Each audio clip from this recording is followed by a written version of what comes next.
Hello, everybody.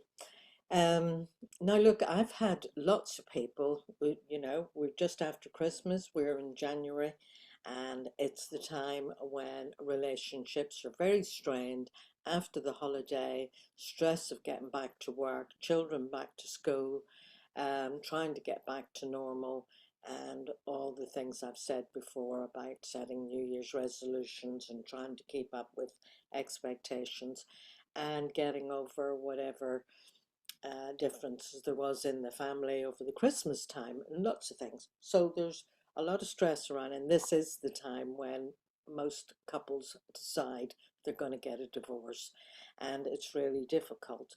So if you're reading this, my question to you is, are you at a breaking point? Is this you thinking, should I stay or should I go? Because I've had a lot of messages along those lines. So I would just say to you, people say to me, oh, well, we've tried everything, we've done everything, and we're just not getting along, and nothing makes any difference. And what I usually say to them is, well, you haven't tried everything. You've tried everything that you know to try, but what about all the things that you don't know about?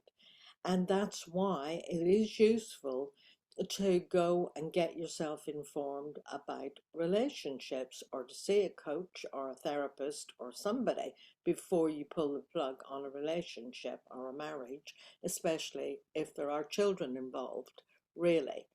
So, it doesn't, it can seem that trapped and stuck. And what they don't realize that those trapped and stuck feelings usually are triggering a stuck and trapped feeling often as far back as when they were being born, and they were stuck in the womb.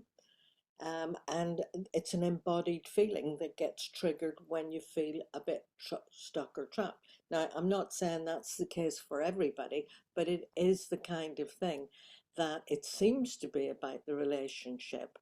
It can be getting stuck in a job, getting stuck in a house that's not selling, getting stuck in some situation where you feel like there is no way forward. Well, with a relationship, if the relationship is the thing in question, it feels like the only way is to end it and get a divorce. And actually, often people do regret getting a divorce. So, what I would say is it's not the only way. It may be that it is the right way. But as a family mediator, I know from mediating with a lot of couples historically that the issue wasn't that they needed to get a divorce or an ending. They needed a new beginning, because what it was, they just did not have the knowledge of how relationships work. They didn't have a knowledge about attachment styles and how their attachment styles were mismatched. And so they just constantly felt, she doesn't get me, he doesn't understand me. And so they would be at loggerheads. They don't understand how the patterns in their family of origin have impacted on them, because nobody teaches this stuff at school. They don't have the relationship skills. If you all think about it, when you were learning to drive, you had to learn not to hit the curb before you could pass the test and get the reversing around the curb right. Um, there's lots about relationships that you didn't learn, because you can learn from your parents, but many people's parents didn't have a particularly good relationship. And what was a good relationship 30 or 40 or 50 years ago wouldn't necessarily be considered a good relationship now. And all of this, seeing couples getting divorced unnecessarily when there were some answers for them. And here was a family breaking up unnecessarily. So that's why I wrote the book, Can It Be Mended Before You End It? I had called it before, Can You Mend It Before You End It? But this guide is for couples who are teetering on the edge of separation or divorce and feeling trapped in cycles of conflict and disconnection. And the book offers a lifeline. It's a way to pause, between the stimulus and the response. There is a gap, and therein destinies are formed. So you want to take that pause, take that gap, and just the book suggests that you take 90 days as a way to pause, to reset, rediscover what brought you both together in the first place. But it's not just about that, because fixing the problems isn't fixing the relationship. So one of the biggest mistakes couples make is focusing relentlessly on the issues and having those we've got to talk conversations, especially late at night when they're tired and they feel worn down and they have become so disconnected, there is no way they're going to sort things out. So the more we dwell on what's wrong, the more entrenched those problems become. And you start seeing each other as adversaries and the cause of tension and, everything that's wrong. So you're like enemies instead of allies. And even minor disagreements can escalate into a full-blown, a full-blown rag. So, reading the book, you'll find out that you actually need to park the problems first instead of rehashing unresolved conflicts that you've been over and over and over that just spirals into negativity. I guide you to step back and to focus on rebuilding the connection between you first. And it is the only way it's going to work. Neuroscience actually supports the idea of taking a step back. Constant conflict rewires our brains and strengthens negative patterns, makes resolution feel impossible. So by parking the problem for 90 days, you can reset emotionally and create space for healthier interactions.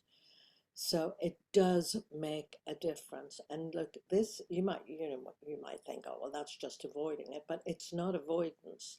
It's a strategy. And during the 90 days, you'll learn how to communicate with empathy. You're agreeing that you're both going to commit to pulling out all the stops, going through the book and following all the things that, the strategies that the book comes up with, to communicate with empathy, to nurture affection, to rediscover the joy of being partners. And a lot of small but meaningful shifts can transform your relationship one moment at a time. So this is a blueprint for rebuilding. So going back to square one and rebuilding. It's more than a book, it's a roadmap, and it walks you through exercises and practices to rebuild emotional intimacy and connection. And it teaches you the relational skills that make enduring love possible, no matter how far apart you may feel. So this process, it's simple but profound. Imagine starting each day with a new sense of hope and ending feeling seen and valued. So just picture the conversations that could bring you closer instead of driving you apart. So this is the vision my ebook can help you to achieve. So the book is actually for anyone at breaking point in their marriage at the moment. If it's or even it doesn't have to be a marriage, it can be a long-term relationship. So if you're feeling torn between do I stay or do I go, the guide will give you clarity. And if you've resigned yourself to divorce but wish there were another way, then this book is your chance to explore that possibility. And if you explore the possibility at the end of the 90 days, there is a review and you decide whether the relationship can be salvaged with the new learning and the new habits that you're putting into place and the new understanding, or, right, we've done our best and it's not working. Let's stop going round in circles let's call it a day. And the thing is, as well, you'll know you've done your best, your children will know you've done your best, and that it was a rational decision, thought through, worked through, and it's clear. And it makes the way forward much more harmonious and less acrimonious. The link is down below if you want to buy the book, and I'd look forward to your comments. So bye for now.